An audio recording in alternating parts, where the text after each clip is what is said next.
All right, the Thursday, December 3rd meeting of the Water Quality Management Committee will come to order. Welcome to the folks who have come to visit us here today, and let me introduce them. They don't need an introduction to many of us, but Dick Kendall, former state rep, Mike Kinney, head of the association down there still, or did you? Yeah, sort of. Bruce McGarver from the Beach Committee, Priscilla Moore, former member of the committee that got us into this mess. Cool. Greg Frazier, our harbor master. A couple of folks I don't know, or I should know but don't. I'm Eric Sundquist. I'm a geochemist at the USGS, but I'm here in a private capacity as a resident on the Acapestic Peninsula and also as a member of the board of the Falmouth Water Studies. Terrific. Thank you for coming. And sir? Ryan Bray with the Enterprise. Terrific. Okay. And somebody? And Jill Holdren from Falmouth Water. Of course. A frequent flyer. Okay, thank you for coming. I suspect you're all here for the first item on the agenda, which is the Bournes Pond MEP review. Just to give it a little bit of context, as part of the town's approach to cleaning up the estuaries, a couple of major projects have obviously been undertaken. One's the sewering on Little Pond. The other, which has been adopted by the town meeting and the voters, and money is available for, is the widening of the inlet to Bournes Pond. So that was, as part of that, this committee has been looking at all the estuaries, but today we're going to talk about Bournes Pond in particular, to see what else could be done in these estuaries that would reduce the nitrogen down to the acceptable levels and would be possible to do without sewering. And that is the gist of what this presentation is about today. We're going to have Sia go through the whole presentation and then take questions afterwards from the committee and from the audience, and you're on. Great, thanks for coming. We're going to take a look at the environmental conditions in Bournes Pond through the documentation of the Massachusetts Estuaries Project reports. Those reports are done for each different watershed. There's modeling, there's analysis, there's lots of field data that's collected. And so this is really Do you need a microphone? Do you have a microphone? Right here, see, just steal this from one of these. Thanks. Good.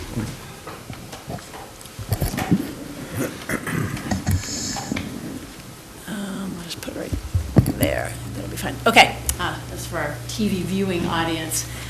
As I was saying, the report, this is not new information. This is information that's really a summary of the work that was done by SMAST. With that, the first thing we tend to look at when we look at Bournes Pond is the actual watershed. I think if you look on the right, most are familiar with the actual water body. What's not so obvious is how much land up gradient contributes to that water body. So this is the Bournes Pond estuary. This is Route 28. This is Davisville Road. This is Central Ave. And so we tend to think of Bournes Pond as the pond. When we think about watershed planning, we think about this entire pink area that has Route 28 right here for context. I sort of drew that line so you would see that Route 28 is here, but it goes all the way up to Ashumet Pond. So that's what we consider the contributing area to this pond. So the nitrogen and other constituents that get into the groundwater up here, around here, over here, and here, all get into Bournes Pond and through the groundwater.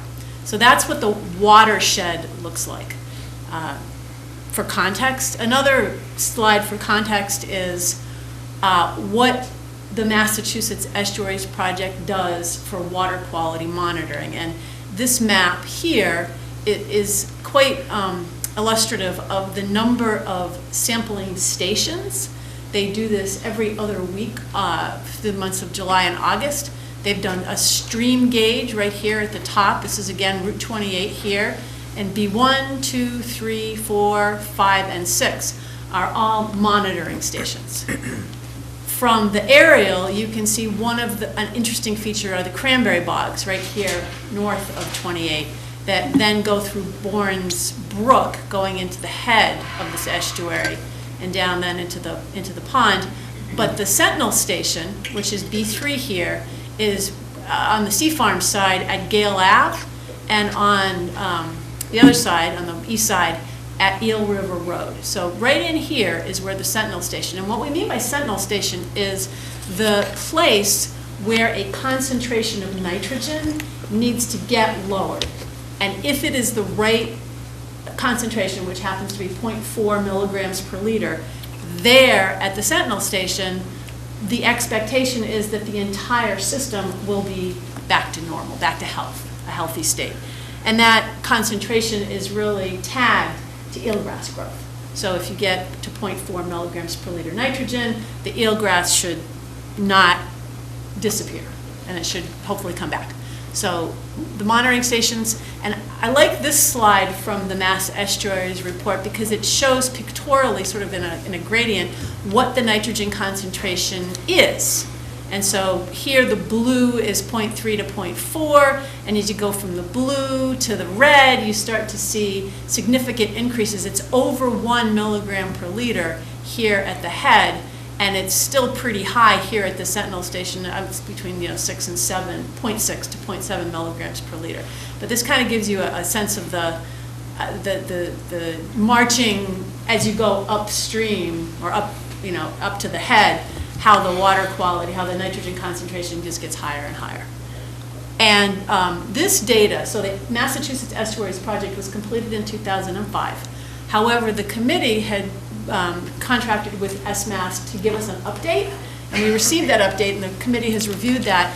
And when I went back, the finding was that more recent data, so data as recent as 2012, confirms these same results. So what we see is the system has not gotten any better over time, which is to be expected, but we do have that updated information that I thought was good to take a look at. So we know we have a nitrogen problem, and this slide from the report tells us, relatively speaking, so where's all this nitrogen coming from that's causing concentrations to be too high? And there are two kinds of loads. There is the total load, which includes things like the surface area of the water body and natural surfaces. And so when you look at water body surface area, what you're really thinking about is atmospheric deposition, so the nitrogen that comes in through the rain, acid rain. The natural surfaces are the undeveloped areas. And so this is a pie chart that shows, relatively speaking, how much is coming from different sources. And even here, we have the sources of, the main source of nitrogen actually being wastewater from septic systems. So what we're interested in is what can we control? And this is the local control load. What can we do to reduce the loads? We're not going to change atmospheric deposition, obviously. And so when we look at this pie chart, relatively speaking, 85% of the load is coming from us, septic systems. And 7% is coming from lawn fertilizers, and 8% is coming from stormwater. And so when you start to think about management options, you want to go to this chart so you can see where we might have a positive impact. So this is, as I said, comparative, but in the report, one of the most, I think, powerful charts in any of these reports is this table 8.3. And every Mass Estuaries Project report has the same table in the same chapter with these same numbers. And what they've done is they've done a mass balance to determine what the load is going into each watershed. So in this case, we're looking at Bourne's Pond, and that is made up. Remember that first? I told you I didn't tell you there was going to be a quiz, but that watershed map that was pink shows three main sort of sub areas. One's the Bourne's Pond area. The other's the Israel's Cove area, and the third is that Bourne's Brook that comes up from the north and goes through the cranberry bogs and then into the head. And so if you look, you've got these present loads. These are kilograms per day coming in from those controllable sources. And then this is what the model, the MEP model, says we need to get to for a healthy estuary. So some simple math, you subtract the threshold load from the present, and you get here, on these equations, how much nitrogen on a mass basis, on a number of kilograms basis, how much do we need to keep from coming into the estuary or remediating to get the estuary back to health? And so, so we look at existing conditions, and then we take a look at build-out, which is how many additional sources of nitrogen could go in the watershed. And in the case of Bourne's Pond, there's really only a couple of commercial developable parcels. Most of it's residential, and you can see that on the map is the dark green. You can't read that it says undeveloped, but these little green areas are where potentially more homes could be built. And so there's an estimate of 204 additional homes that could go in the whole watershed. And that's a theoretical maximum build out. It's not necessarily that that is a likely number, but it's based on land use and zoning and land that's available, about 204 additional homes for an additional 1,100 kilograms of nitrogen, in addition to what's already going in now. So that's what we've got. So you do the math and you see current load to remove is about 4,000 kilograms. And that's an important number for us as we're looking for these alternative solutions. How do you get 4,000 kilograms to stop going into the estuary or to at least be removed from that water body? So that's our target number based on the MEP report. And we've got some alternatives that the committee has been reviewing and the regional planning agency, the Cape Cod Commission, has been looking at as well. And the first, as Chairman Turkington mentioned, was inlet widening. And by the numbers and the modeling and the analysis, widening the Bourne's Pond inlet from the current width to 90 feet will remove 2,000 kilograms per year. So about half of what the goal is will come from that one project. We've got fertilizer and stormwater. We talked about those as being additional controllable loads. And the 208 planning process that the Cape Cod Commission undertook suggested that if you have a fertilizer bylaw, you could take a credit for 25% of the estimated fertilizer load. So we have a fertilizer load from, again, that report of 485 kilograms, so you take 25%, you get about 100. Stormwater, the same. If you're implementing best management practices or low impact development and those sorts of things, you can take a 25% credit of the total load going in. So you get a couple of 100 kilograms, which is not nothing. It's certainly not the order of magnitude of inlet widening, but every little bit helps when you're trying to get from 4,000 to 0. And so with inlet widening, fertilizer, and stormwater controls, we remove about 2,200 kilograms a year. And then we've got a couple of other of these alternative, non-traditional possibilities that we've been studying. And one is a PRB in the Fisherman's Cove area. And I'm not going to spend a lot of time talking about this because we have an update from some work that's being done, but I guess I'll just, in the short story, without taking the thunder for later, is that the EPA has given the town of Falmouth the grant to do the preliminary groundwater characterization to look at Sailfish Drive and a PRB there. But it's basically the ground, we need to understand the groundwater first. And there's a range here, which I will explain in a minute. And then the second piece of nitrogen reduction is shellfish aquaculture.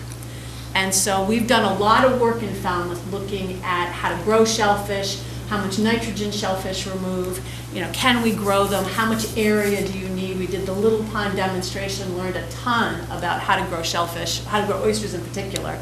And if you do some what I call oyster math, or in this case it's shellfish math, and you're conservative about how many grams each grown-up shellfish removes, you can estimate that it would take about 5 million shellfish, combination of oysters and quahogs, because quahogs do really well in Bourne's Pond, as you probably all know.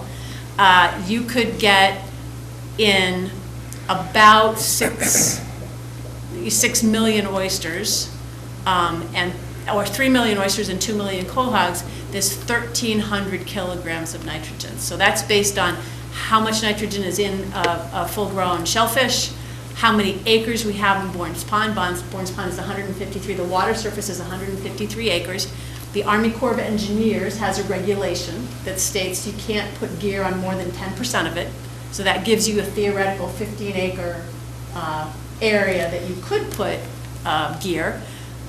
And then we know harvesting, from our oyster projects that you need several acres per million oysters, including some bottom planting. So you sort of go through this kind of an analysis and you realize that you've got some possibility for removing that many kilograms, about 1,300 kilograms. So if you add up the range on the PRB and this shellfish number, you get almost 2,000, low end 1,700, high end 2,300, but almost 2,000 from these alternatives. And so just to give a little more insight into where that range on the PRB comes from, it really is based on our lack of understanding of how groundwater flows. So if we were sure that the groundwater was coming from the upper part of the estuary, and would go through a PRB right here at Shellfish, we could say, okay, all of this nitrogen is being captured, and you could estimate that all this nitrogen is about 1,000 kilograms. But we don't know that that's the case. We really do not. We cannot look under the ground and watch the groundwater moving. So the other possibility is that there's more of what we call a J. And so the groundwater comes down from the upper watershed and sort of hooks in, and because groundwater likes to flow the path of least resistance, it could be that it goes perpendicular to the shore, or perpendicular to the shore and not parallel to the shore. And that is exactly what the EPA study is going to help us understand, whether it's this smaller potential removal of nitrogen or if we get a mother load of nitrogen from a PRB there. And then in terms of shell fishing, I wanted to show this. This is a GIS map of the open and closed shell fishing areas in Falmouth. It's closed up at the top. It's closed in Israel's Cove. This is current eelgrass. This little speckled area is where eelgrass currently is, and you don't propagate commercial or you don't do municipal propagation in gear where there's eelgrass. But this is a 2-acre piece, and we talked about 6 acres getting us something like 1,000, 1,300 kilograms. And so you can sort of see from a scale perspective, which is the main reason I'm showing this slide, there seems to be some room to achieve those kinds of goals, especially if we're combining some oyster growing with bottom planting. So growing in gear, but also bottom planting both oysters and cohogs, because they do exist very well together. And so that's sort of a reality check, if you will, on could shellfish really be a piece of this puzzle, and from at least from 10,000 feet, which is where we're looking at right now. Until we get into a boat and start doing it, we won't be sure. But it seems promising that shellfish could work in Bourne's Pond. There's another alternative, and that is innovative alternative septic systems. So that was sort of one scenario, the PRB and the shellfish, in addition to inlet widening. This is another scenario. Inlet widening for 2,000 kilograms, as we talked about before, but about 750 innovative alternative septic systems would be needed to remove 2,000 kilograms as well. So if we were looking at that approach, it would be a lot of IA systems, and those are enhanced IA systems that are getting a very low level or a very high level of nitrogen removal by denitrifying. That's why they're called innovative and alternative. They're not a Title V system. Title V systems don't remove nitrogen. But what we've got are some demonstrations happening in the West Falmouth Harbor watershed, where we're looking at systems that are required to get 12, but all the preliminary data that these vendors submitted showed single digits, so 10 seemed like a reasonable goal. I mean, certainly aggressive goal, but not an unreasonable goal to be thinking if we were going to use these IA systems, they could probably get us to 10. So that's another alternative. And then the third slide is just from the Comprehensive Wastewater Plan. If you put sewers into this whole lower area, that would also remove just 4,000 kilograms as well. So those are some ways of doing it. I summarized this on a slide where we looked at, again, the goal of removing 4,000 kilograms and how the alternatives can potentially get us there, the inlet widening being a significant component of either solution that included the fertilizer nitrogen, a PRB, and shellfish, or innovative alternative septic systems. And I think with that, I'm going to short and sweet and leave plenty of time for comments and questions. Okay, thank you very much, Sia. Why don't we start, if we can, with comments or questions from the committee, and then open it up to anybody else who has any. And you're welcome to come further forward if you want. This is not going to be a monologue from us. It's, you guys live there. Matt? Eric, do we have a current policy on what we expect from unbuilt homes? Do we expect them to just put in septic systems? It seems like that's what we're anticipating, just a regular Title V septic system. Should we be talking about something, some kind of budget for nitrogen? For new construction? For new perhaps, construction. yeah. Can I comment on Like that? your Board of The Health. Board of Health has been dealing with these things for years. And one of the problems is that before we have a global solution, if we say to people starting with new construction, for instance, you have to put in an alternative system, and then we turn around and 5 years later we decide we've got to sewer that area, we've gotten them with a double whammy. And so our philosophy has been, until we really decide on what that global solution is going to be, that asking people to put in alternative systems, it potentially loses you a vote at the ballot when you're asking people to pay for something that's more expensive. Matt? We did sort of do something expecting that. We got that checkerboarding article through. We had the legislation passed. Checkerboarding? Go back in the O'Leary amendment Right. with the... The eco-toilet amendment? Yeah, it's part of, it could be If it, Yeah. used for IA systems. I don't see why not. if it's the O'Leary bill, it's section 10, and we have to have an approved CWMP, which we do not for this area, and the town has to adopt everything in section 10. You can't piecemeal it.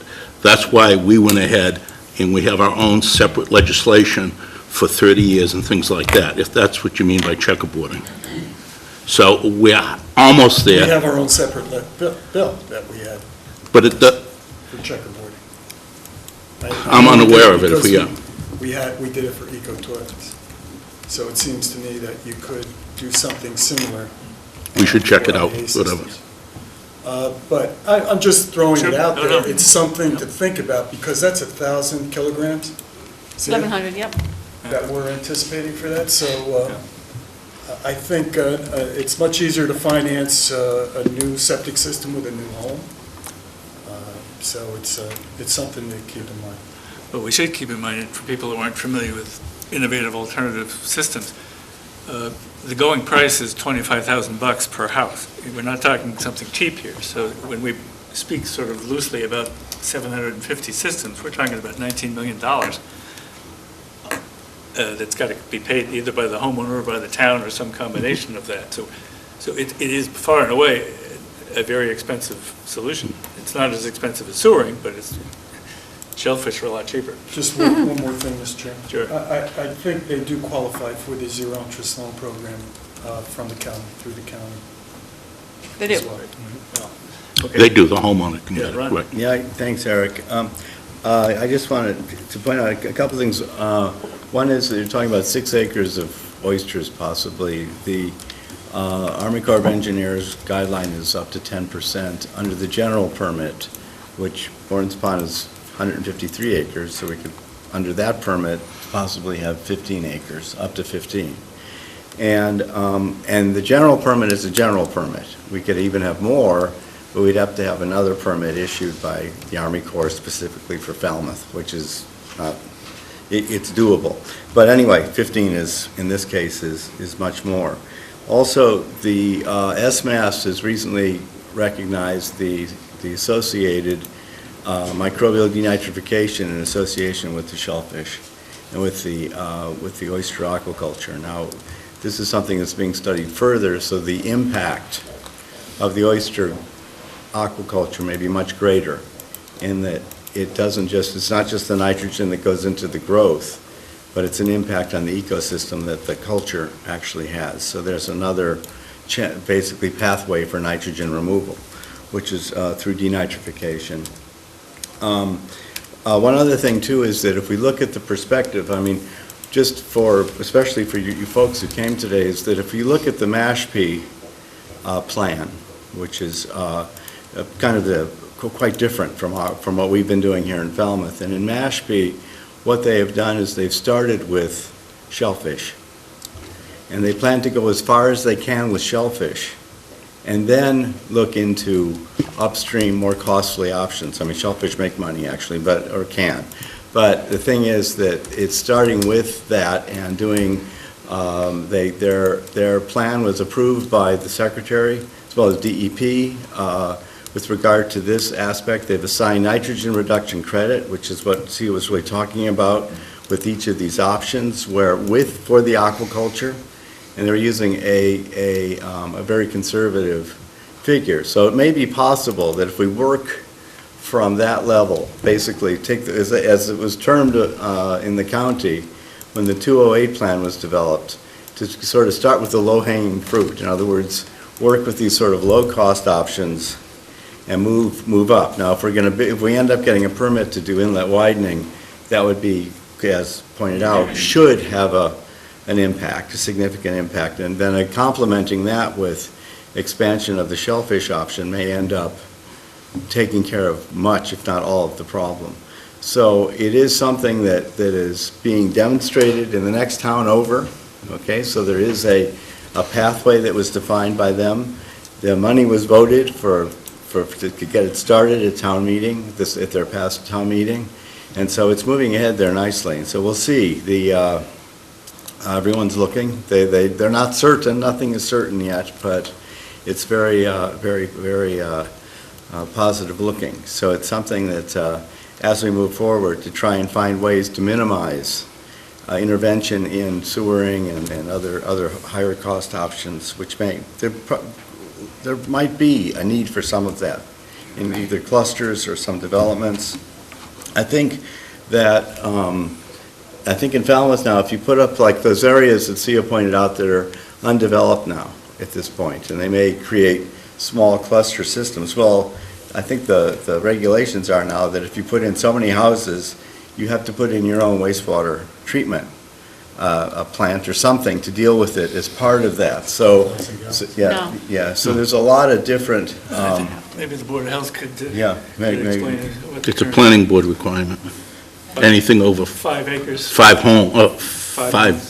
it's, Well, there's something. Okay. Anyway, there is something that. Subdivisions of 5 or more. yeah, that's Right. what the That's term it. was. That's it. Yeah. Yeah. And they may, that's been clarified by the planning board, they don't often actually require, Yeah. Right. Well, it could be. Well, but they it's just could. they could. Well, considering what we're all facing today, this may become And more that of a would be an area, priority. that, as Matt says, we could get a little more stringent about.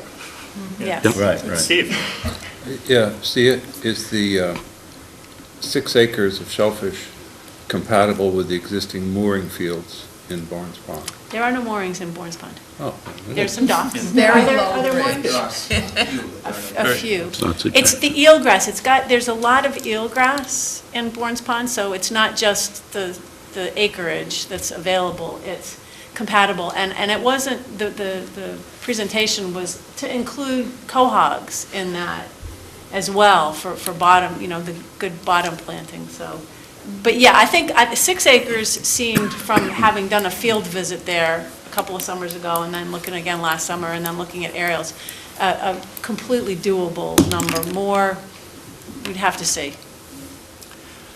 As everyone out here knows, thanks to the foresight of George Souza, when that last pond widening was created and the bridge was built, it was built to a height that wouldn't allow anything bigger than a rowboat to go through. Good. So it will not ever Actually, be a probably mooring swimmer. field. I don't know. It depends on the tide level. I don't know Yes. if you can get under with a rowboat. Getting harder and harder. Yeah. You can have any kind of boat you want, but you can't take it out. I think, anyway, and there are other things being discussed now. A recent concept came up about how to actually expand shellfish more than we had considered in the past because of, with regard to aquaculture, because if you got a productive quahog area or clam harvest area, whatever, different shellfish, you can't really put aquaculture there. But it may be possible because you may close that area for a season, plant it, do the aquaculture, and then the aquaculture moves to a nearby location, and then that area could open up to shellfishing like they do, like Greg's department does now for seeding and getting the quahog started. So 1 year you put them in, it's closed, let them grow up, and then open it again, and then do the same thing and rotate is a concept. So this can do even more than we had previously done if we can work out, if we can do a pilot program, test that, and then see how it works within, but it should fit within the regulations as we know them at the moment. So we don't have to change anything, which is good. Any other comments or Yeah. questions from committee members or staff? Quick thing, I want to just get back to Matt. If you're going to go with the county for I&A systems, that's bad investment. That's 5% Interest. interest. Yeah. The town would be better off thinking of going for an SRF loan, which is another political issue, which means the town has to own and operate them. But, that could be 0%. It is SRF. On the adaptive management, I think in the next few years, Little Pond is going to tell us how viable denitrification may or may not be. I mean, we're looking at 5 or 6 years down maybe for some of these, maybe 3 or 4.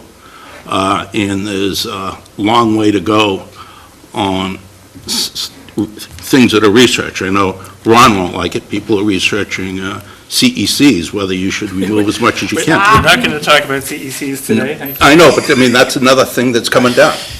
Okay, any other comments from the committee? Anyway, it's something you won't have to worry about. Oh, yes, I will.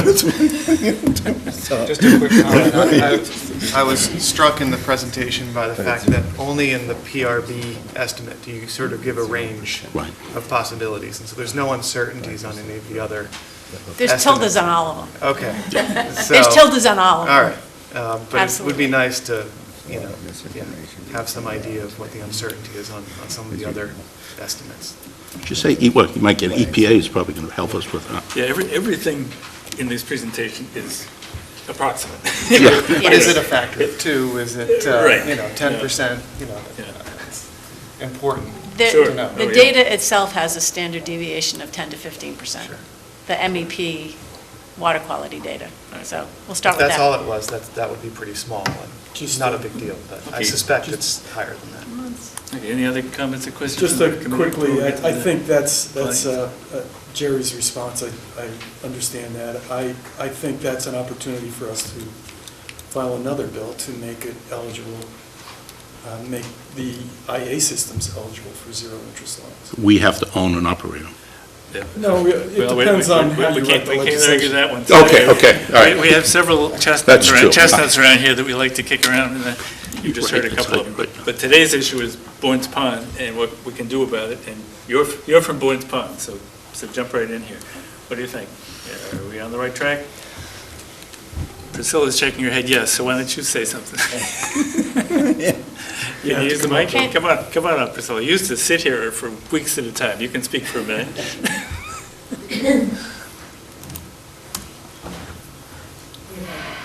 Oh, Right podium, there. please.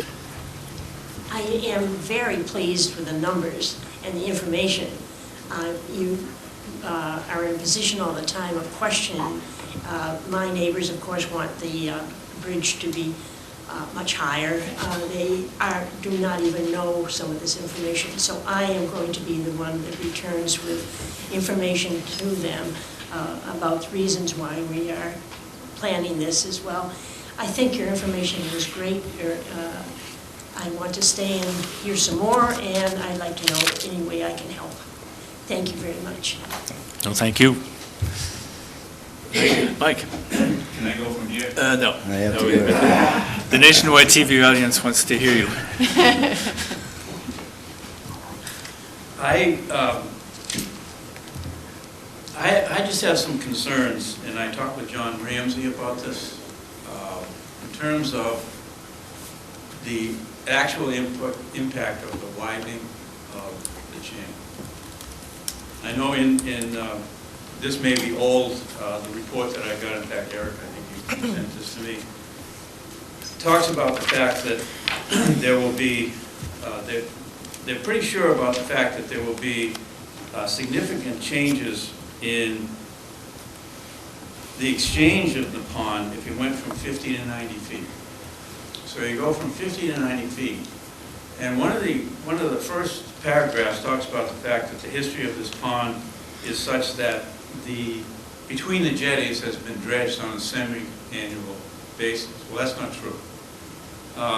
We've never dredged. We do not have permits for that, matter of fact. And what we do have permits for is offshore, which can be dredged.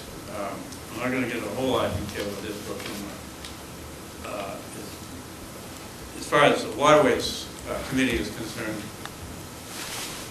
we have certain restrictions in terms of when we can dredge certain areas, and we're interested in making sure that we keep Falmouth Harbor and Green Pond and some of the other ponds, and we can only have a certain amount of time to be able to dredge, and I'm sure you're all aware of that.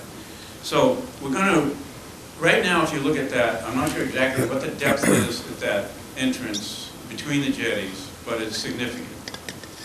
I've never touched the bottom in there. So you're going to expand this to 90 feet.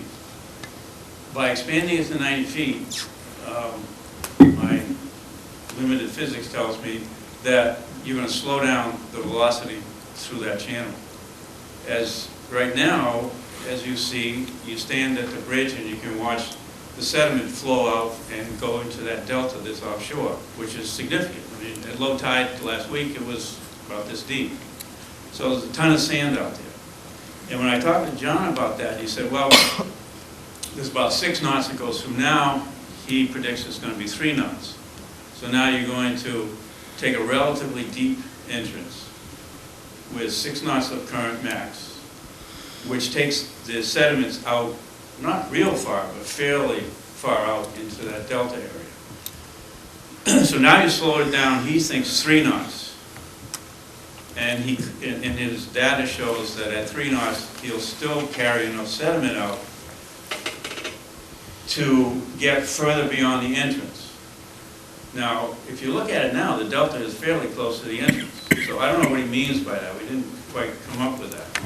So now you have another 40 feet. You have 3 knots of current. You have more sediment falling out. And so therefore what you're going to end up with is to my mind, you're going to end up with a shallower entrance. So if you take the total volume of water that goes through there, it is shallower but wider. So is it any different from the narrower and deeper? I don't know if that makes any sense to you, but that's the way it looks to me. And we talked about, I talked with John about that quite a bit. And you know, he's convinced that that's going to happen. And I'm just saying if we're talking about 50% of the nitrogen reduction coming from this expensive project, then I think we need to be pretty sure about that. And I'm not a scientist. I'm not a coastal person. But I know that there'll certainly be increased dredging issues. They're going to have to be dealt with. And those dredging issues are augmented by the fact that now we can only dredge during essentially the fall. The worst storms come in March, in April. And so therefore we do have access to a couple of incursions as far as waivers for time of year. But from a waterways perspective, I would rather keep those for the harbors rather than the ponds. So I think there's some things that need to be thought about in terms of making sure that flow actually is going to be created. Right? And then go from there. Thanks. Well, as you know, Mike, every environmental agency, from the federal government to the state government to the town government, is going to be looking at this in great detail over the next couple of years. And those issues are obviously the key ones. If you widen it and it's not going to work, what's the point? And every one of those agencies is going to be asking that same question as their first question. So I don't think it's going to slip by anyone. Anybody else have it? Okay, everybody's happy. Oh, Priscilla, come on back.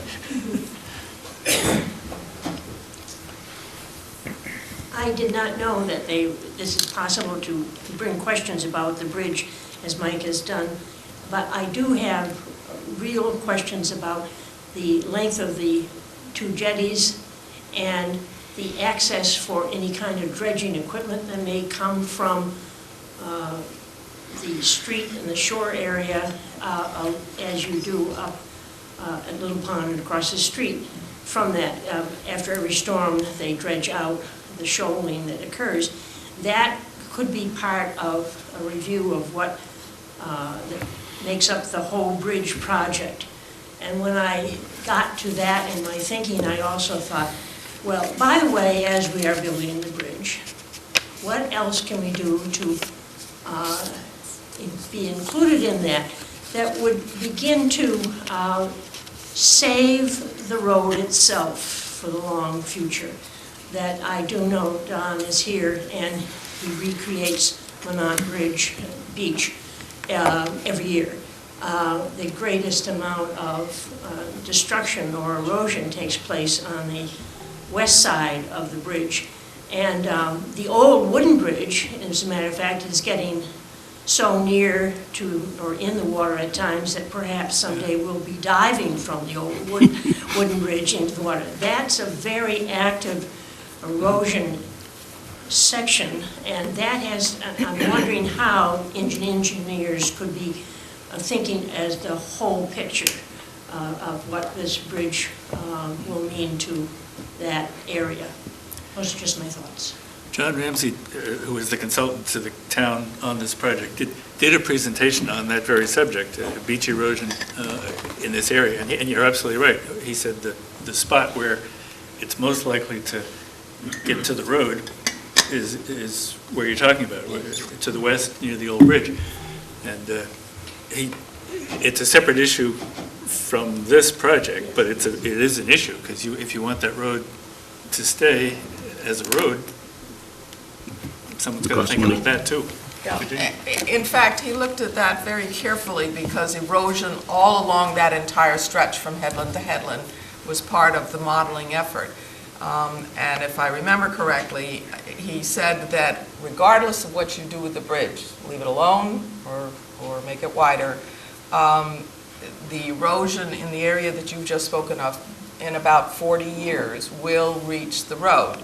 And so that the town is going to have to make a decision on that issue, separate from any decisions on the bridge. The bridge widening will not increase the erosion. It won't slow the erosion either. And so I want to assure you that he did look at a larger picture in all of this. And in the modeling, he optimizes the amount of flushing through the wider openings so he's thinking about the concerns that Mike brought up. Comments, questions, concerns?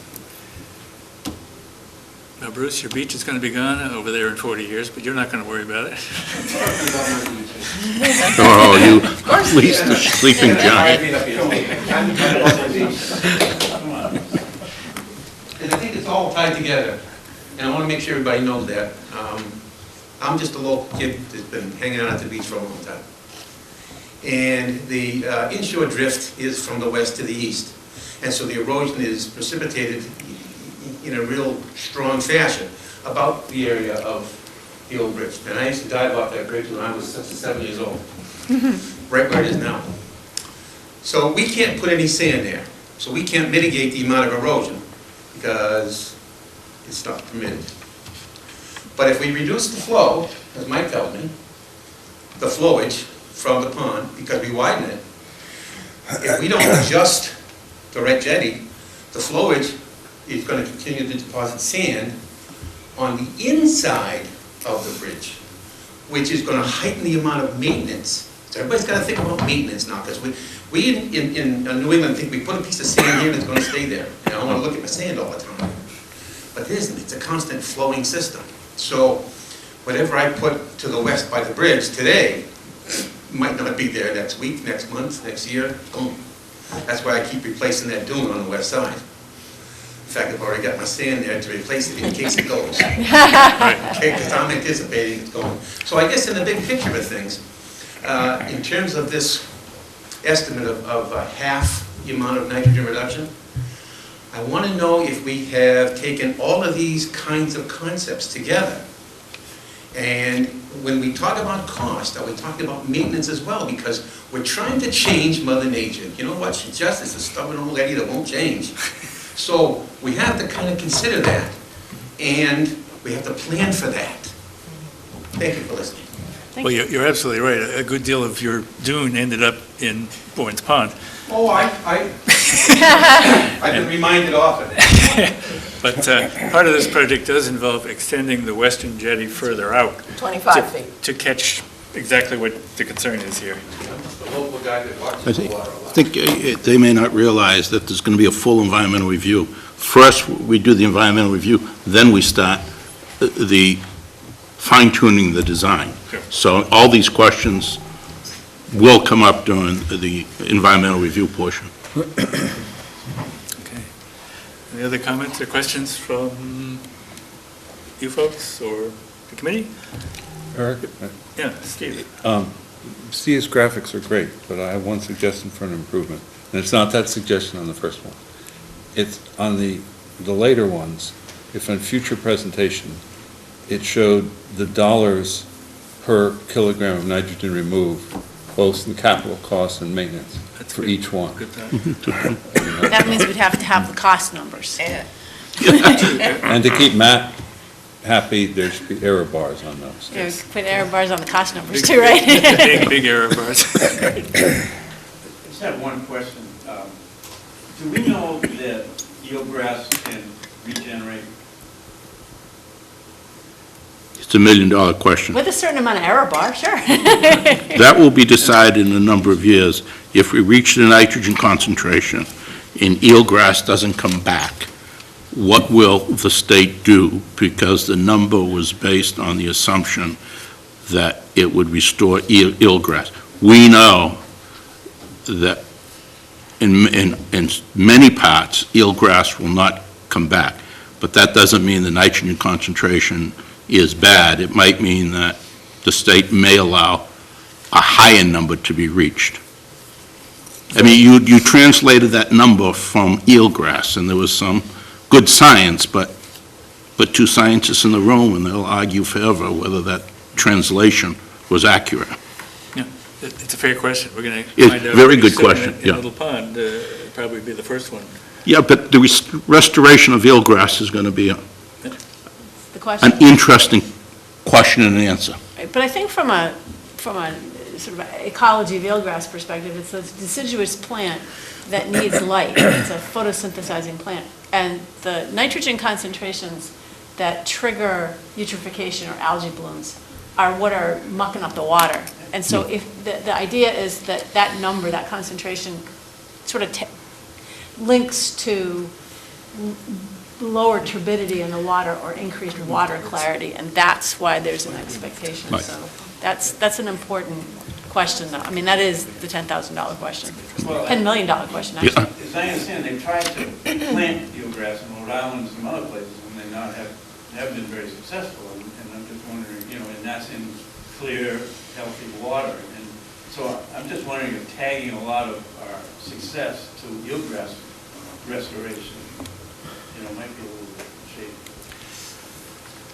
Our success is tagged to a nitrogen concentration in load. Yeah. It's up to the state to come back and redefine that. So we already have a goal that's been accepted for better or worse. And you're absolutely right. Right. It is based on the eelgrass disappearing and the premise that reducing nitrogen brings it Correct. back, and we're going to find out Eric? if that happens. Yeah. I think that's a great question, and he also alluded to the fact is, we always say we're ahead of everybody else on the Cape, but is there someone that's ahead of us, some estuary, somewhere in New England, which we can keep an eye on and see if it comes back? some estuary that has been improved in the last 10 or 20 years. I think it's very site-specific. At Little Pond, you have a lot of muck on the bottom. I think it's a good question, but I think like a lot of stuff in watershed, it's very site-specific. People know that some moorings, you're never going to get eelgrass around certain places. It's going to be a scientific adventure. But if there's somewhere in Rhode Island or the North Shore or wherever that is ahead of us, we should make sure we find out about it. We would have heard about it. Yeah, I think we would have. You know, somebody would be crawling. Someone would sue EPA. Yeah. We could ask SMAS. Yeah, that's a good They point. might know of places that are looking at them. I asked the coalition, and they didn't come back with a response that answered anything.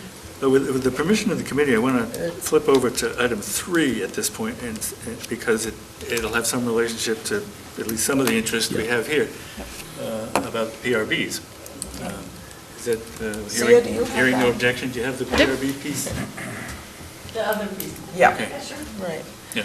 Virginia's going to do that. This deals with, we touched on it briefly, the PRB issue, but it is actually had a lot of work done in more than one site in Falmouth, and Virginia's going to bring us up to speed on that. Okay. PRB stands for Permeable Reactive Barrier, and it is a concept that has been floating around now for several years at least, and it is part of the county's update 208 planning, and the Department of Environmental Protection and Region 1 EPA are interested in seeing whether the technology actually would work. In June, we were notified that Cape Towns could apply to EPA for the possibility of a grant that would be fully funded by them and fully executed by them to install a PRB if they found a site that worked. They asked the towns to suggest places where these might be installed, and we had been doing some preliminary work on Acapesket, which I can speak about later. But we suggested a number of streets that were in areas, and one of them was in Fisherman's Cove, and it's called Sailfish Drive. And Sia, what's our first slide? Okay. Okay, so let's just start with the people. So EPA has made an award to 5 towns for 1 site each to do the initial characterization of the groundwater and the soils preliminary to the potential to submit to installing a PRB. I did bring a map. Virginia, you might want to describe what it is and how it works. Okay. Because they might know. Yeah, go to the Falmouth one. It's being suggested that many people may not know what a permeable reactive barrier is. It's installed subsurface in the groundwater at right angles to the direction of the groundwater. It creates a chemical reaction that helps degrade the nitrate so that it basically goes off as a nitrogen gas. There are a number of different constituents that could be used to create this chemical reaction. Originally, it was started as just wood chips, and there was a demonstration project in Waquoit at Webner. It's 50 feet. And that was just a trench that was dug at the high end of the beach. Now, there are other possibilities for adding carbon sources, and they're actually done through injection through the little 2-inch monitoring wells. But you have to have uniform soils, and you need to have groundwater velocity sufficient that there's actually movement of the groundwater and a relatively high nitrogen concentration. None of that information is available currently on any of these peninsulas, although we in the town of Falmouth have started to work on Acapesket Peninsula. So what EPA is going to do is a series of water table wells along Sailfish Drive, which they believe is more or less at right angles to the direction of groundwater as it is currently postulated, I guess you'd say.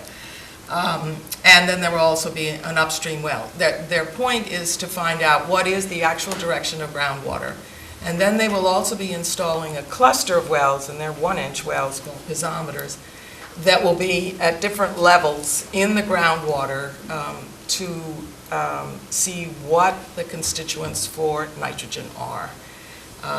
What information we have so far has indicated that the nitrogen is not uniform in the groundwater. There are areas of higher concentration and areas of lower concentration. And so they want to see if they can locate that area that would have the higher concentration. If we go back to the beginning, those are all the other, okay, all right. So they're calling it initial site characterization, and these are the questions that they're going to answer: depth of the groundwater, direction of the groundwater, flow, meaning whether it's not necessarily, the flow in the groundwater is not all consistently you might say horizontal, some of it has a vertical component to it. Find the highest rate of concentration of nitrates, and look at the soils. How uniform are they, or not? Are there any lenses of clay, for instance? Next. That is the logical step, the steps that they would take for installing both the wells, the monitoring wells, and the piezometers. Next. This is, sorry, my voice. Yeah. This is what the geoprobe, the drill rig, looks like. It's very small. It can come on tracks, but since most of this installation will be done along the roadside and the shoulders, it actually will probably be in a van, and they will simply drill. The drill sort of is at the end of the van door. It's very, very efficient and compact, and to push these wells in. The depth of groundwater in this area is less than 20 feet. We don't know the thickness of the aquifer here, and at least one of the borings will try and go to the saltwater freshwater interface, which may be 40 feet down, 80 feet down. We just don't know at this point at this location. Next. This is what on the left the water table wells look like. The point on the right is the major concern we want to make clear to the neighborhood. You end up with something that is flush mounted in the shoulder of the road, so it does not interfere with snow plowing or cars.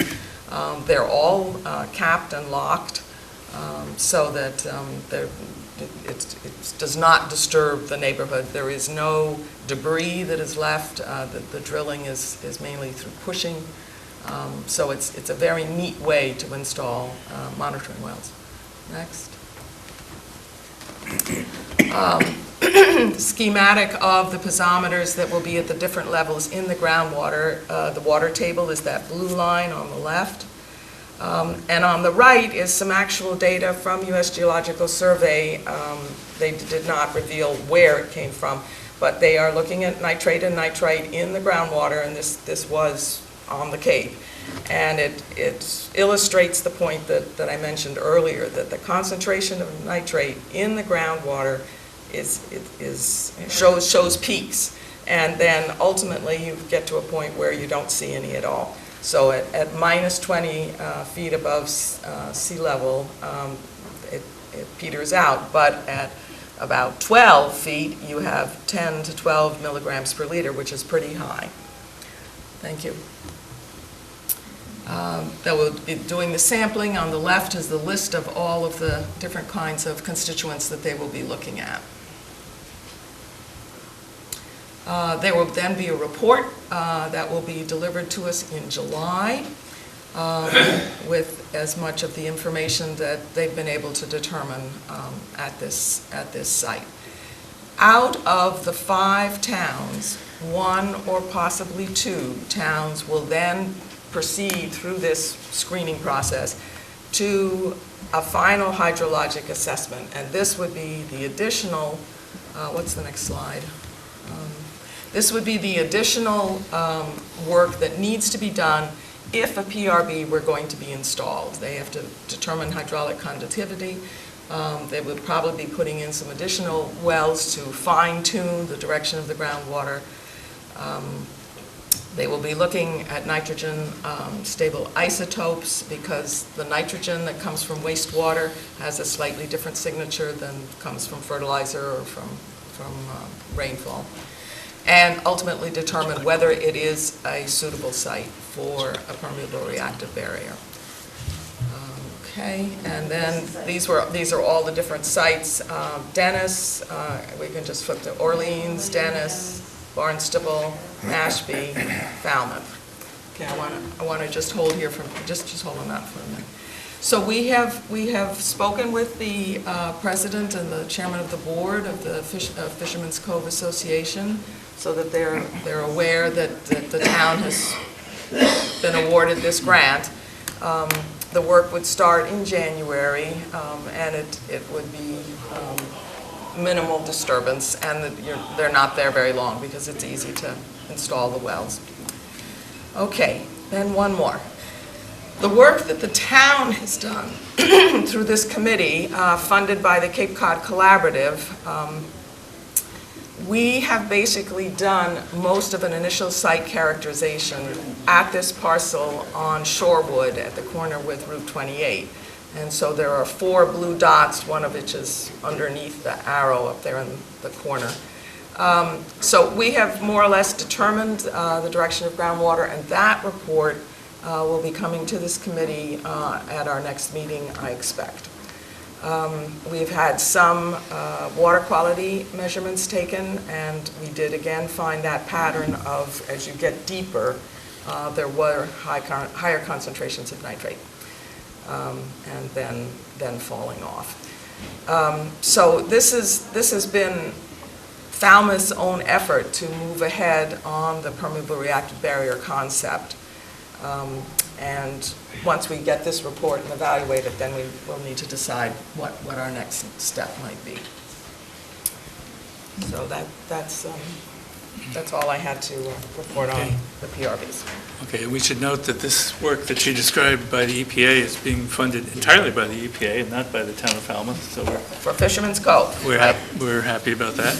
And it's a recognition of the leadership that Falmouth has shown in pursuing PRBs. Steve? Virginia, so this one at Shorewood Drive has been done by Falmouth, and the one at Shellfish Drive is being funded by the EPA for Correct. this initial assessment. Yes? But then EPA is going to pick 2 finalists. 1 or 2. Could this be one of them? My private assessment is it could be. I think that they have enough funding for 2, because they very consistently say 1 or 2. I meant, suppose that this one turns out in the initial evaluation to be better than the Shellfish Drive. Okay, yes, absolutely. And up there with the, Yes. would, in a fair race with the ones in the other towns, would be in the top 2. Yes, and they are waiting to see the report that we're all going to get from Jim Begley. That is part of what they're interested in as input. And they did indicate that if some additional work needed to be done at this site, and I'm going to mention specifically the nitrogen isotope, or possibly the conductivity, they might actually contribute to us doing that. Can't make that decision until we get Begley's report. Because from there, it seems to me it's a win-win situation. If they have nothing to lose by allowing us to put this one in the second round. Right, correct. If that's right. If it answers all the questions that they feel need to be answered, then it could be in the second round. I have a quick comment about slide 7, if you could go to that one. I'm curious to know, Virginia, if the sampling approach is set in stone. So- Slide 7 was the one that listed the constituents? This one Or right you're here. talking Yeah, about this I'm talking one? about this one Okay. right here. Yes. So my point is, if they had used direct push sampling technology rather than fixed well locations, they could conceivably get a higher resolution. And to make the point that I'm trying to make, for example, if you look at the chart on the right there, imagine if you had an additional data point in between each one of those data points. You know, you might find 20 milligrams per liter at 8 or 9 feet. You don't know necessarily that Right. Yes. point at 12 feet is the, you know, maximum That's true. concentration. Yep, okay. And it's fairly inexpensive and much more flexible, obviously, if you just use a direct push approach where you take samples as you go at whatever interval As you go. you choose. And then you're leaving nothing behind. That's the other Yep, benefit with that, unless you want to leave a single okay. well in place for some other purpose. I don't remember them saying that, direct push, in the kickoff meeting. It's certainly a question we can ask, and ultimately, maybe if you actually talk to the hydrologist that's in charge, it's a subcontractor to EPA, it's called Water Vision, as we saw on that first slide. We find out why they did or did not make that decision. Could we Okay. possibly, if it seems worthwhile, fund a little? I know we don't have any skin in this game, but if it's something for a few dollars more, they think it's worth it, the committee may want to consider. Can you get the best of both by having a porous fixed casing and then put a flexible tube down and bring it back up? I'm not going to, No. I just trying to, I don't think so. I thought they were doing screened animals. yeah. But I Yes, think I- we should certainly, I mean, maybe send an email asking the question. Yeah. that's Yeah. what I thought. Yeah, so if they're open to Yeah. Yeah. modifications to the Very much approach. so. Okay. Yes, this is collaborative, I mean, the EPA and Water Vision, so Yeah, we had input. If you wanted to write an email, Sure. send it to Virginia. Yeah, they expect to be learning from us on this. Yeah. You know, Yes. our consultant and our Okay. committee. Okay. Any other comments or questions on the PRB presentation? Okay, did we answer your questions? You said you lived on Acapescan. I'm still in learning mode.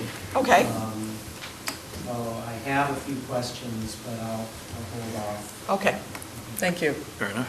You put on this presentation? I'm done. Okay. Next item, going back to item 2, is the biofilter discussion. So I'm going to get back to the other presentation. Just put everything in the same. Okay, by way of context, this committee was established almost 5 years ago, and there was a list of things that appeared to be the most likely cheaper, more efficient, easier ways to get rid of nitrogen than sewering, and we've been diligently chasing all of them around. Along the course of the progress on the others, we've come across some other ideas that, at least among ourselves, we think are worth exploring, and one of them is a biofilter. We'll be done. The DBA is coming in, At what time? 5:30. Oh, we're fine. Oh, yeah, we're Okay, fine. yeah, so, give- Briefly, this idea was really Mike. born out, thank you, was born out of the observation from a previous, we just went through the MEP review of Bourne's Pond. Well, prior to this, we had done Great Pond, and recognized from that analysis that there is a significant contribution of nitrogen from the Coonamessett River going into Great Pond. And similarly with Bourne's Brook. These are not considered controllable loads, but they are real loads. It's over 5,000 kilograms a day coming in, or a year. I don't think that might be a year. It is a year. It is a year. And I just happen to have day there, whoops. And there should be error bars on these too. But from the MEP report, the Bourne's Brook also contributes about 1,200 kilograms a year. And so we started to think about, and Steve actually talked to me and thought, well, is there some way to sequester the nitrogen at these streams? And so if you think about the saltwater aquarium industry, saltwater aquariums have a huge nitrate problem. That's exactly what they have to control for. And they have developed systems. And so, if you're sitting in a Chinese restaurant watching this aquarium that's nice and clear, you think to yourself, how are they keeping this from going eutrophic? And come to find out, they use a substrate. It's called different things, but it's basically a ceramic porous media in which nitrifying and denitrifying bacteria grow and denitrify. So that's the way nature, who is very fickle in fact, but does things pretty well, gets rid of nitrate is it denitrifies it by having a certain kind of a bacteria use the electrons from the nitrate and give off, takes the oxygen and gives off nitrogen gas. And so that's how these biofilters work in these saltwater aquarium industries. And there happens to be a company that is developing, they're actually a small business funded innovation center that has created this, they call it a metamaterial, that provides a substrate for nitrifying and denitrifying bacteria to grow. So the big picture idea is if you have the streams coming into the estuary, so you've got the freshwater side, and then we've got Route 28, we've got the saltwater side. On the brackish water side, if you were to suspend underwater, you couldn't see them, as kind of a filter, would the media remove the nitrate as the water flows through? And in talking briefly with this particular company, they're going to do some bench science on their own. They're interested in this idea, and they're very happy to look at the nitrogen, because this is a low nitrogen concentration to begin with. It's under 1, or it's 1 milligram per liter. So you've got the basic chemistry, the kinetics of chemical reactions to deal with.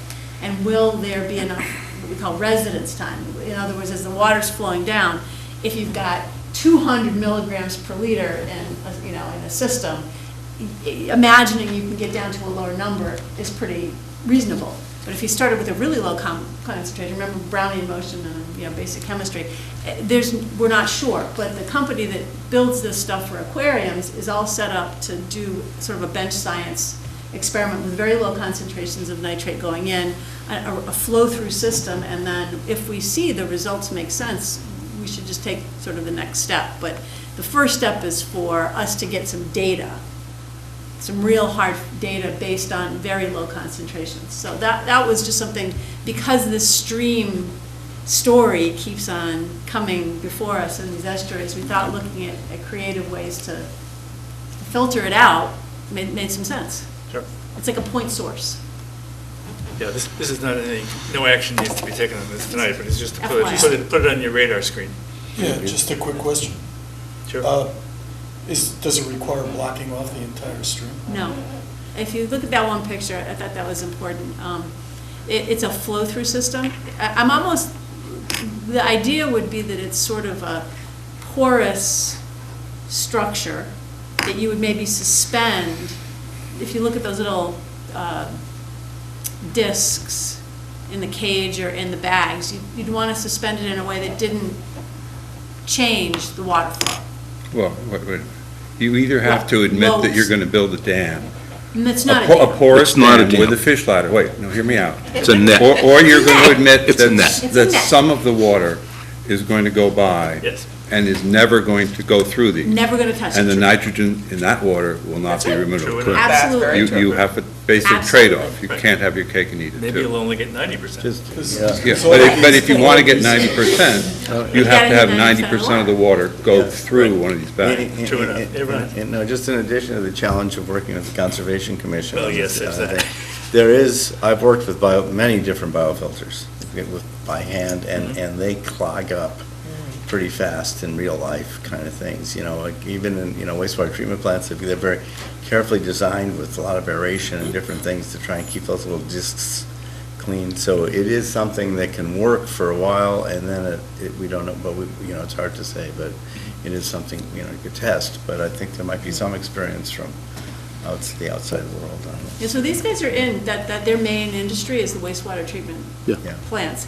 Right. And they don't find clogging. That was one of my first questions. They are not, their systems are not clogging. That's what they're very excited about, that they tend to be stay clean. Do they aerate a lot? They didn't say that they have Okay. excessive Well, usually aeration. they do, but they may not. But they usually There do. seem to be a couple of real caveats. Yeah. Oh, sure. This is a single pass opportunity. The aquarium is passing. Yes, passing. passing. So, you And it's know, a closed system, too, it's a right. very different ballgame. Yeah. And the other piece that we're missing is, what's the carbon source for denitrification? The dissolved organic carbon in the water is high enough. From the MEP, those spreadsheets that we get with the MEP reports, if you look at the dissolved organic, they seem, because they asked that exact question. And so they're gonna, when they do their simulation, they're gonna have the same concentration of dissolved organic carbon as what is reported from the data sets of Warren's Pond. Low, but not none of this one. Eric, That's a really good if you want, we don't need to take up time with this, but if you want, I can tell you a back of the envelope calculation I did that's related to this. Well, of course we would. We love those. It'll leave us hanging. When Sia mentioned this, it occurred to me that one way of looking at this was as a PRB on the surface, where you knew where the water was flowing. In the river, you know exactly where it is, and you know the rate it's flowing, which turns out to be about 7 million gallons per day. This is the Coonamessett. The Coonamessett River That's true. is 40,000 cubic feet an hour. Yeah. And I talked to Ken Foreman, and he finds that on their experiments in White Bay, with a 2 milligram per liter input, there's an undetectable output in a conventional PRB, and that it's all removed in the first 2 centimeters. You don't have to do this math in your head, just trust me. If that flow is 1 foot per day, that means it's a 2-hour residence time that you need. So the volume you need is the flow rate times the residence time. And it really doesn't matter what shape it is.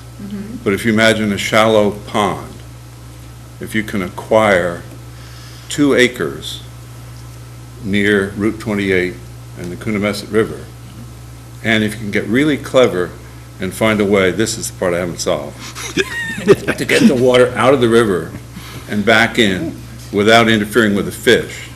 You have to get the Concom to agree with the fish ladder. I mean, there's Well, something the good equivalent to news fish ladder. is there are no anadromous fish in this river. This is not like Coonamessett. Well, No, I'm talking about the Coonamessett. The one in Acapulco, the other I'm one. talking about Boyd's Coonamessett. Pond does I'm not not have ta- that, Right, so- right. Well, you could do it there, but you didn't Do it there. But just for Coonamessett purposes. Yeah, okay. Well, that makes it even easier. If you have a 1 acre plot, 2 feet deep, filled with wood chips, in principle, that does it. That will take all of the flow from the Coonamessett River. And it's all proportional. If the other river is much smaller, then it's This is smaller. reminding me of something. Unless we have a storm. Concom meeting. all right. Right, all right. Okay. A lot of feasibility Wait, to still be determined. Yeah, this one's needs work, as you can tell. Very preliminary. But we're open to other things.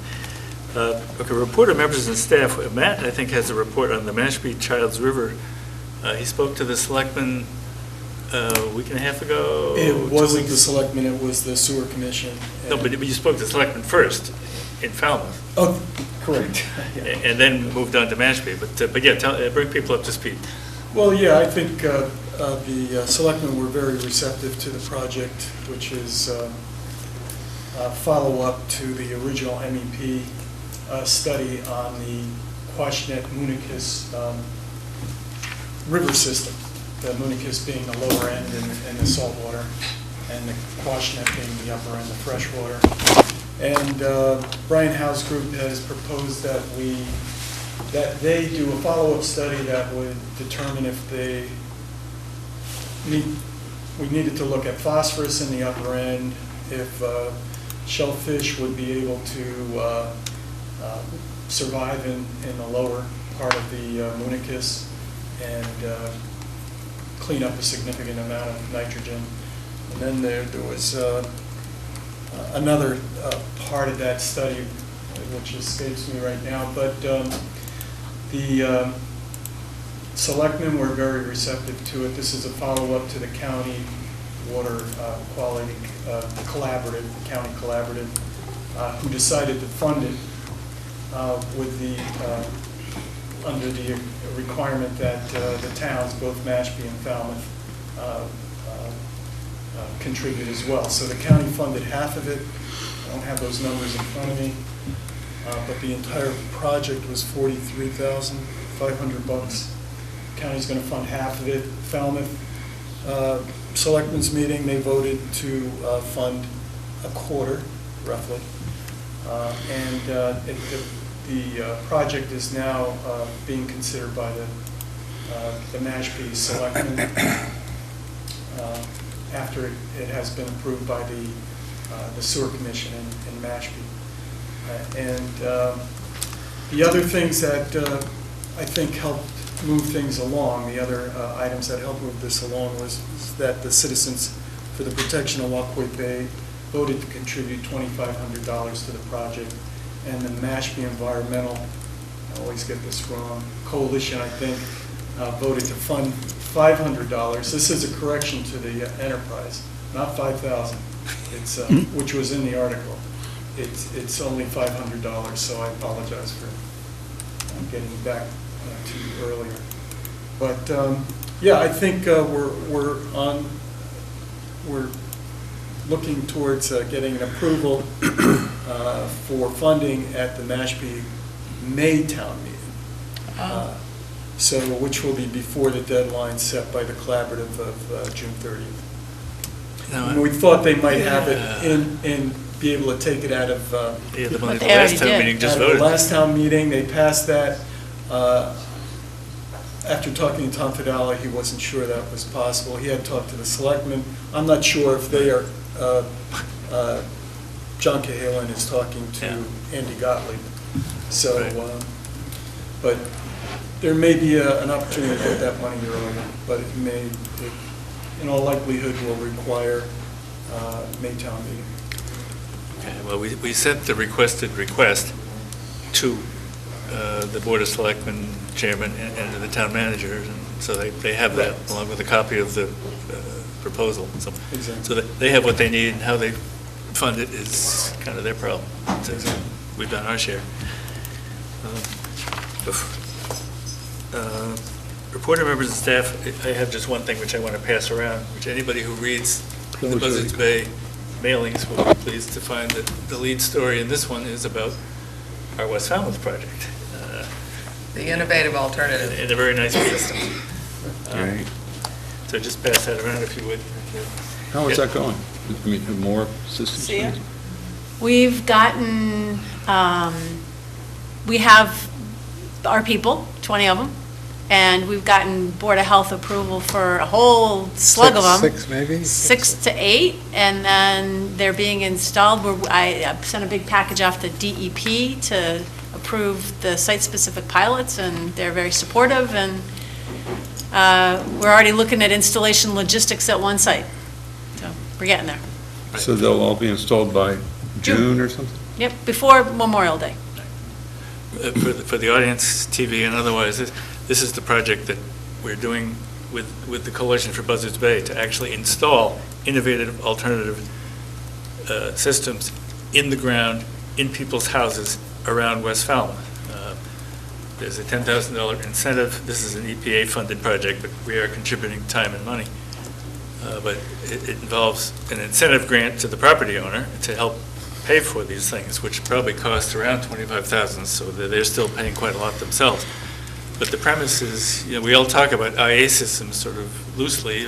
When you come down to it, they haven't been installed in the ground on Cape Cod in a scientific way that you could discover what they really do, what they really cost, and how much hassle they really are. And that's what we're doing, we and the coalition.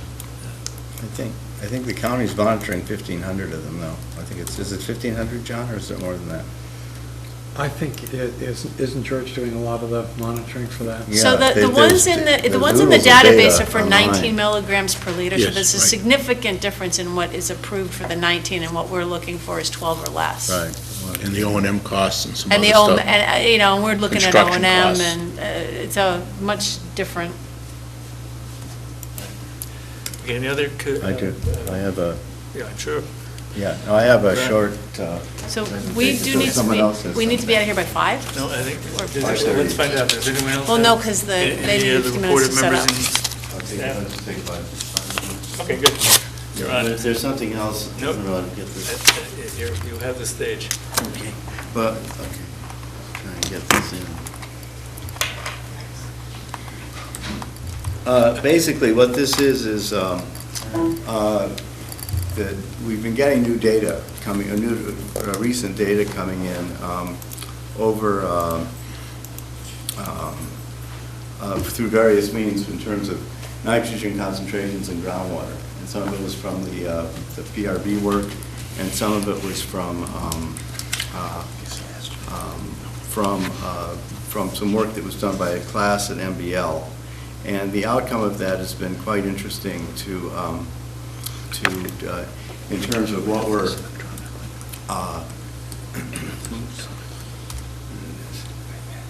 so what it could mean. So I've been doing some extrapolation, so it's not a work in progress, it's an extrapolation in progress, and looking at different nitrogen loadings that have been coming in, and it's a bit different from what we've been seeing in other studies. If we start looking first at the hydrodynamics of these estuaries, they're not static. In other words, the water, there's water coming in from groundwater, and there's water coming in from the atmosphere, and from Bourne's Brook, and from Bacchus Brook, and Coonamessett River, and Little Pond Stream. And when those come in, you can start looking at the actual volume of water. The water in the estuaries turns over, in the case of Little Pond, about roughly almost once a month, just on freshwater flows coming in. And so that then begins to think about, it's a dynamic thing, but the concentrations that actually see it pointed out earlier for Bourne's Pond, it's the same idea, is that you do get these concentrations building up. Now this is the data from the MBL class. This was done just, presentations were made. They invited the committee to come, so I went and we looked at Little Pond, and you can see that in terms of milligrams per liter of nitrogen coming in from two different, these are just two data points, but they're all pretty consistent in terms of the low levels. In the MEP reports, they estimate about 26.25 milligrams per liter coming in from groundwater of nitrogen.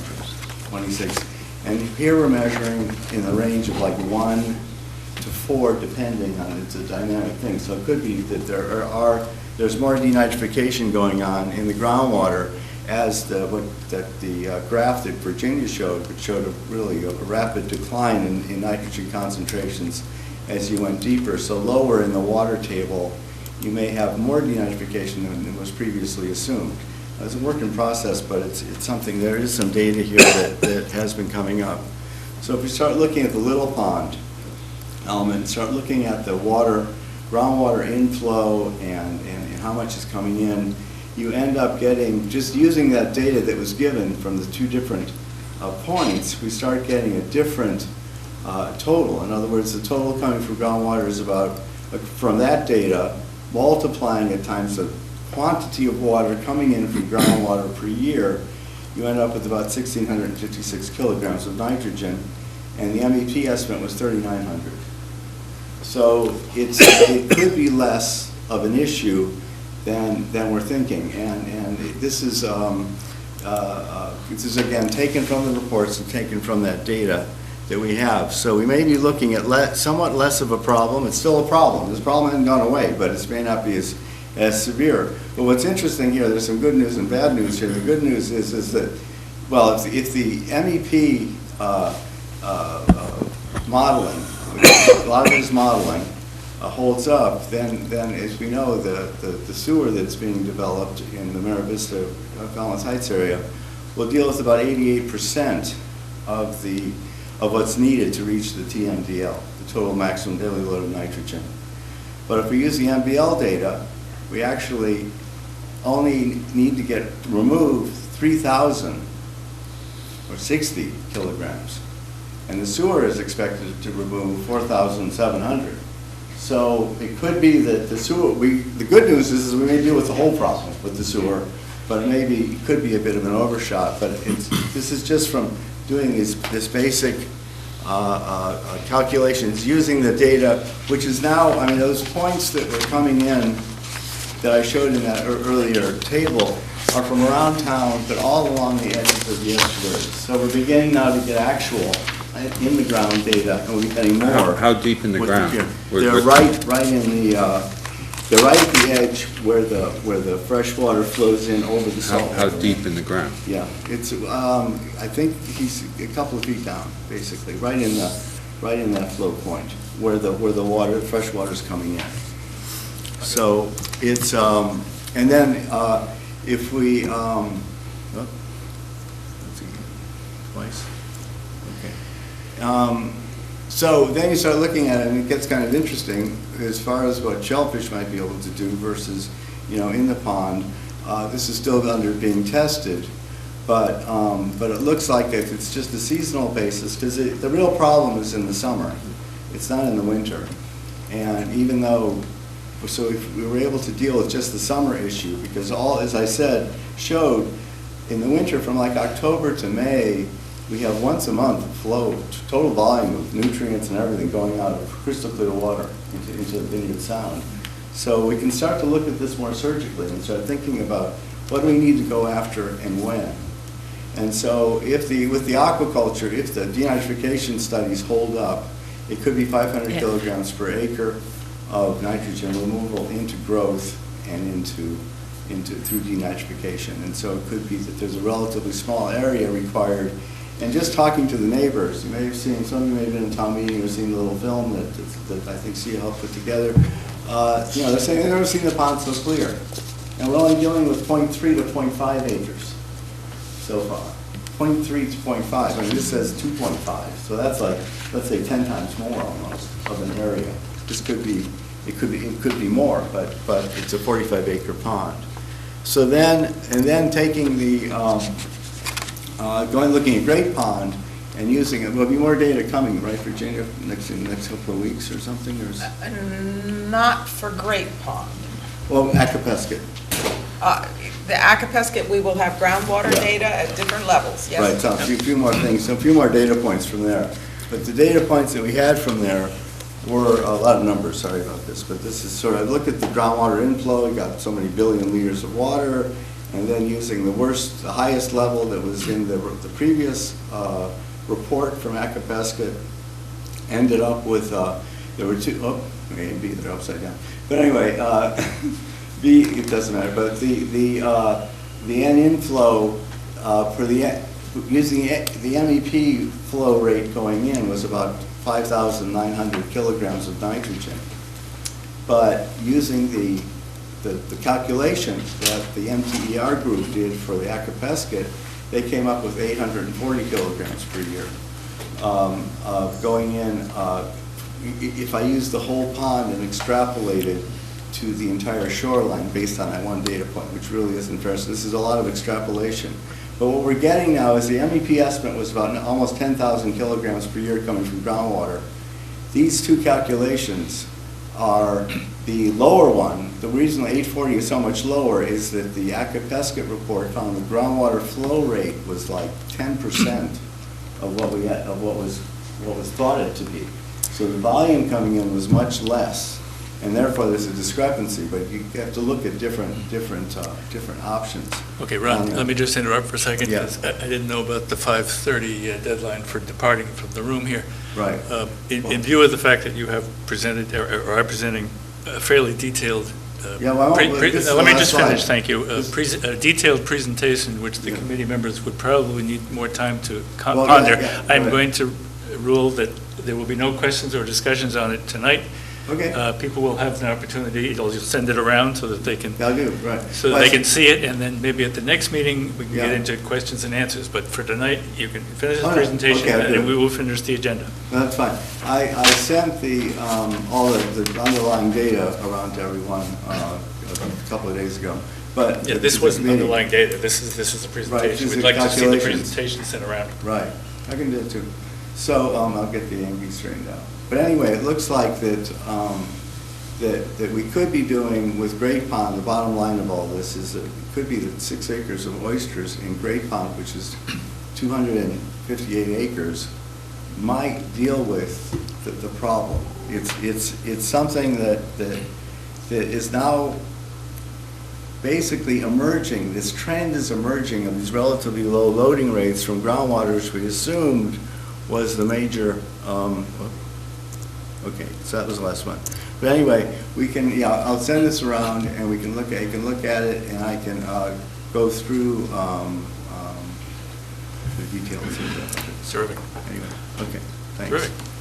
All right. Thank you very much. You're And welcome. we'll all have it, and we'll Yeah, I'll have a send it chance around. to take a look at it. Any other reports of member staff? I think the answer was no. No. Vote on prior minutes. You didn't get the minutes No because they weren't ready, because there was, if you remember at the last meeting, there was a portion of the meeting that Sia wasn't at because it was about her, or her company. And therefore, those minutes were done by Virginia. Virginia was out of town, so the short answer is we didn't have the Sorry. minutes available in order to get them around before Tuesday at 3 o'clock. So they'll be around at the next meeting, but not this one. Any other business to come before the committee before we get to the Baccala Insider issue? Sir? I just wanted to ask if the town, or what sort of plans does the town have for targeted monitoring of these systems where these various mitigation measures are being tried out? Little Pond, Florence Pond, to assess the response. I think we need to take them one at a time. The Little Pond sewer project did not have a plan for monitoring the groundwater to see how it recovers. A number of people have pointed that out, and informally, I've also heard from U.S. Geological Survey that, you know, we really should do sort of like a before and after characterization. The data that Mr. Zweig just sort of started with Ken Foreman is the first effort, and it's basically being done using a bit of money from this committee and students to at least get an initial sampling of what the groundwater looks like, and it was just seeps. It wasn't deeper. There's groundwater coming out inside the pond as well. So it's a very preliminary look. So the short answer is there's no real verification at this moment, no plan that's in place that would look at the before and after that's an official town plan. The Little Pond watershed is the only part of the total comprehensive plan that is actually concretely moved forward. What you heard a little earlier was we're nearly at the stage of starting permitting for Bourne's Pond. And that it will still take time for that to be constructed. So there's nothing there to monitor at this point.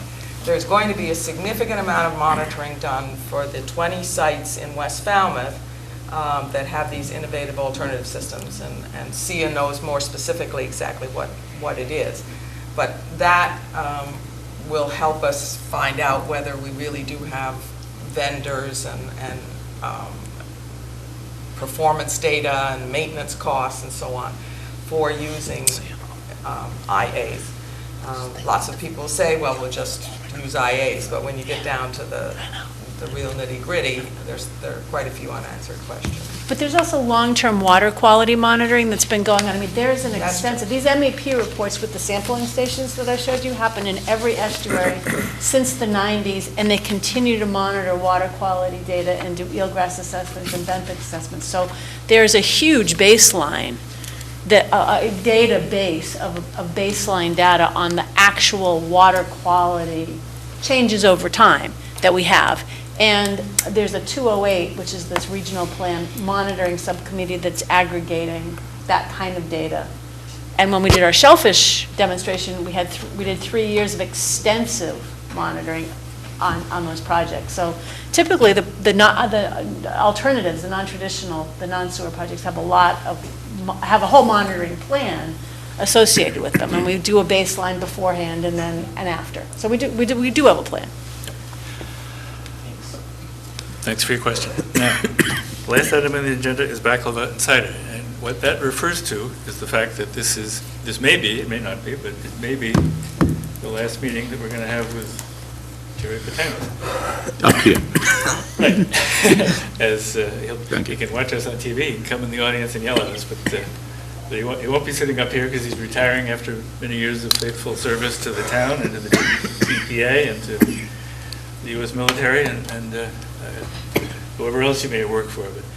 But we didn't want to let him go without a party in our subtle way. We're going to have some baklava and cider.